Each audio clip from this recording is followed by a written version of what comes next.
Revoluciones. Revolución Mexicana.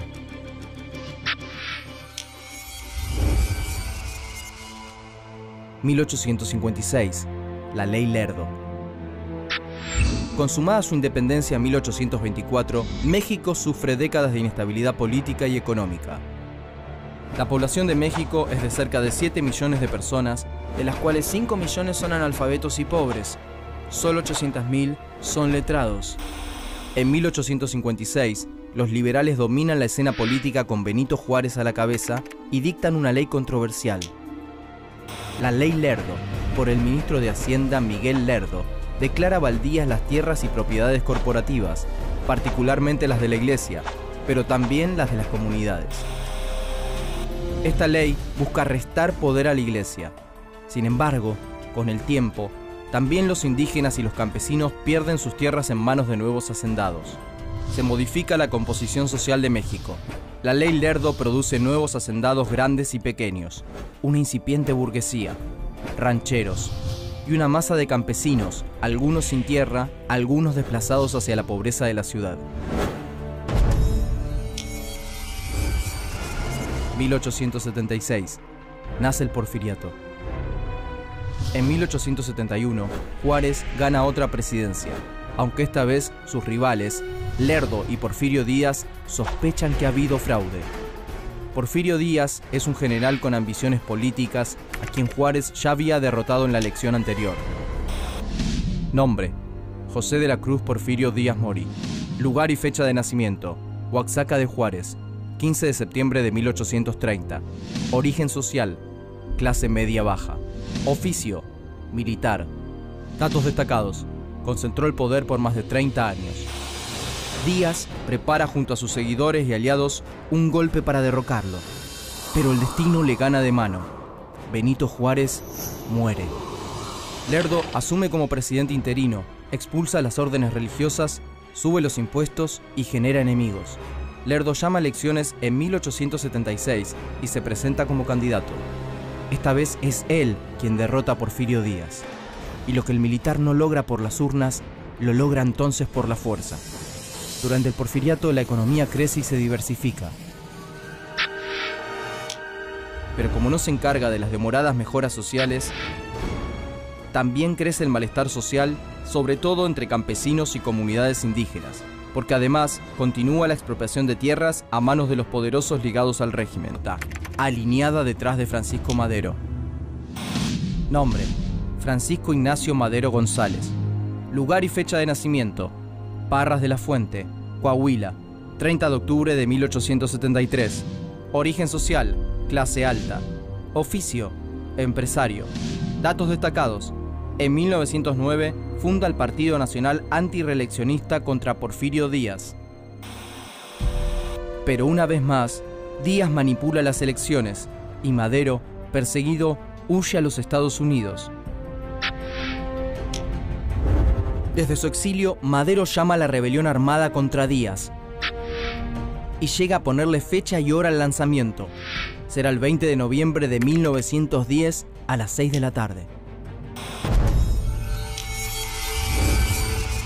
1910. Contra el dictador. Varios estados se levantan en armas contra el régimen y surgen caudillos como Pancho Villa. Nombre: José Doroteo Arango Arámbula, alias Pancho Villa. Lugar y fecha de nacimiento: Durango, 5 de junio de 1878. Origen social: clase baja. Oficio: bandido. Datos destacados: conoce los ideales del agrarismo estando en prisión. Villa protagoniza decenas de combates y se destaca por su audacia y su sentido de la organización militar. También se revela un líder del estado sureño de Morelos, Emiliano Zapata. Nombre: Emiliano Zapata Salazar. Lugar y fecha de nacimiento: San Miguel Anenecuilco, Guanajuato, 8 de agosto de 1879. Origen social: campesino. Oficio: labrador y arriero. Datos destacados: es autor de la frase «Es mejor morir de pie que vivir toda una vida arrodillado».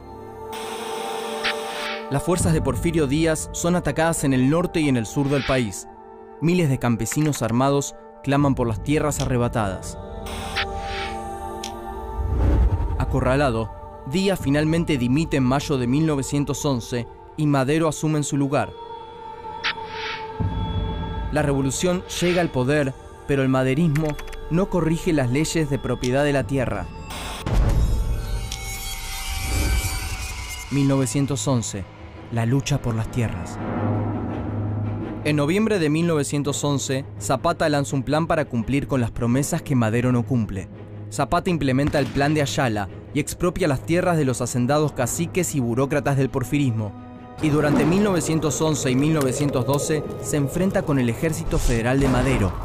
Son combates sangrientos, donde reinan los desmanes y los incendios.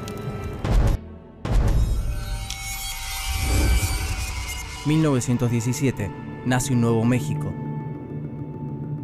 Una nueva constitución finalmente establece una fuerte regulación sobre las tierras. Pero Carranza no emprende reformas sociales importantes. Asesina a Zapata en 1919 y Villa se recluye en Chihuahua. Con el tiempo, Álvaro Obregón se diferencia de Carranza y apoya reivindicaciones de obreros y campesinos. Obregón, principal candidato a la presidencia, asesina a Carranza en 1920. Se cierra con sangre el periodo de las guerras civiles revolucionarias. 1920. La paz. Cerca de 1 millón de mexicanos ya han perdido la vida. Obregón normaliza la vida institucional y reordena la economía, mejora la educación pública y le da un intenso apoyo a las artes. El agitador, por Diego Rivera, 1927. Del porfirismo a la revolución, por David Alfaro Siqueiros, Mural, 1960. Pero es recién a mediados de los años 30, cuando Lázaro Cárdenas, otro general de la revolución en la presidencia,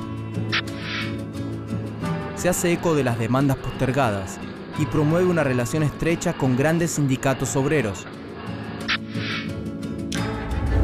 Cárdenas finalmente consuma la principal promesa revolucionaria.